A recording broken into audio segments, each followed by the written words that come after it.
ব্যবসায়ী যাত্রীর ফেলে যাওয়া ২৫ লাখেরও বেশি টাকা মূল্যের ১৮ ভরি স্বর্ণালংকার ও নগদ ১৫,০০০ টাকা ফিরিয়ে দিয়ে প্রশংসায় ভাসছেন সিএনজি চালিত এক অটোরিকশার চালক। ঘটনাটি ঘটেছে বগুড়ায়। শুক্রবার রাতে সদর থানায় আলোচিত ওই চালক খায়রুল ইসলাম খোকনের উপস্থিতিতে পুলিশ প্রকৃত মালিকের কাছে এসব জিনিস ফিরিয়ে দিয়েছে। সততার অনন্য উদাহরণ সৃষ্টি করা খায়রুল ইসলাম খোকন অটোরিকশা চালানোর পাশাপাশি পড়ালেখা করেন বলেও জানা গেছে। তিনি বগুড়া সরকারি শাহ সুলতান কলেজের অনার্স দ্বিতীয় বর্ষের ছাত্র। জানা গেছে ঈদের ২ দিন আগে অর্থাৎ ২৯ মার্চ পাবনার ফরিদপুর উপজেলার গোপালনগরের জুয়েলারি ব্যবসায়ী মোহাম্মদ শাহিন ব্যবসার কাজে বগুড়ায় আসেন। স্যান্ডেলিনা সো, রূপচর্চায় আভিজাত্য। এরপর তিনি বগুড়া শহরের নিউ মার্কেট থেকে ২৫ লক্ষাধিক টাকা মূল্যের ১৮ ভরি সোনার বিভিন্ন গহনা কেনেন। সেই গহনার ব্যাগ নিয়ে একটি সিএনজি চালিত অটোরিকশায় ওঠেন। অটোরিকশাটি বনানী এলাকায় পৌঁছালে পাবনার একটি বাস দেখে তাড়াহুড়ো করে উঠে পড়েন শাহিন। অটোরিকশায় রয়ে যায় তার সেই ব্যাগটি। পরবর্তীতে সোনাভর্তি ব্যাগের কথা মনে হলে দিশেহারা হয়ে পড়েন তিনি। এরপর শাহজাদপুর ও বগুড়া সদর থানার ওসির দ্বারস্থ হন। গত কয়েকদিন ধরে সাতমাথায় ওই সিএনজি চালককে হন্যে হয়ে খুঁজতে থাকেন শাহিন, কিন্তু তার দেখা না পেয়ে মানসিকভাবে ভেঙে পড়েন।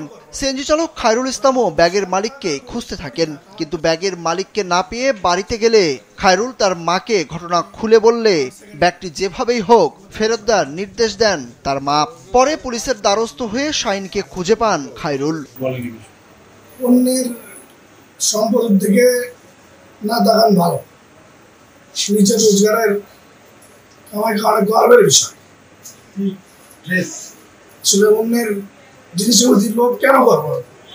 ওনার ২৫ লাখ টাকা আর ২৫ কোটি টাকা, আমার তো সেটা দেখার বিষয় নেই। আমি রোজগার হালাল পথে রোজগার কয় টাকা করলাম, আমার সেটা দেখতে হবে।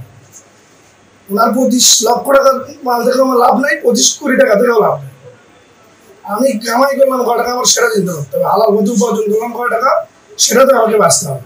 জুয়েলারি ব্যবসায়ী মোহাম্মদ শাহিন জানান, সিএনজি চালক খায়রুল সততার অনন্য দৃষ্টান্ত স্থাপন করেছেন। তিনি শুধু স্বর্ণ ফেরত দেননি, একটি পরিবারকে রক্ষা করেছেন। ৫টা-৬টা দিন আমি কান্না করছি, আমার বাসাতেও আমি বলিনি, কারণ হচ্ছে বাসায় বললে তারাও অনেক কষ্ট পাইতো। ঈদের একটা দিন অনেক কষ্ট পাইছে।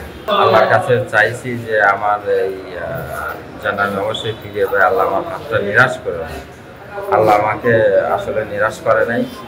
যে ভাই পেয়েছে তাকে অসংখ্য ধন্যবাদ। সে আমাকে নিজের থেকে ডেকে বলছে যে ভাই আমি আপনাকে খুঁজতেছি।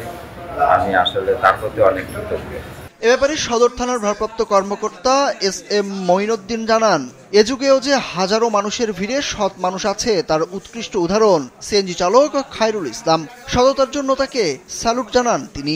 ২৫ লক্ষাধিক টাকার মালামাল পেয়েও যে ব্যক্তি একদম সেটা আনটাচড অবস্থায়, এবং সেটা কোনো সে একটি আংটি অনেক অল্প, এই যে আংটিটি দেখছেন খুবই অল্প পরিমাণ এটার আপনার ওজন, এরকম একটা আংটিও সে এইখান থেকে সরায়নি, তসরুপ হয়নি।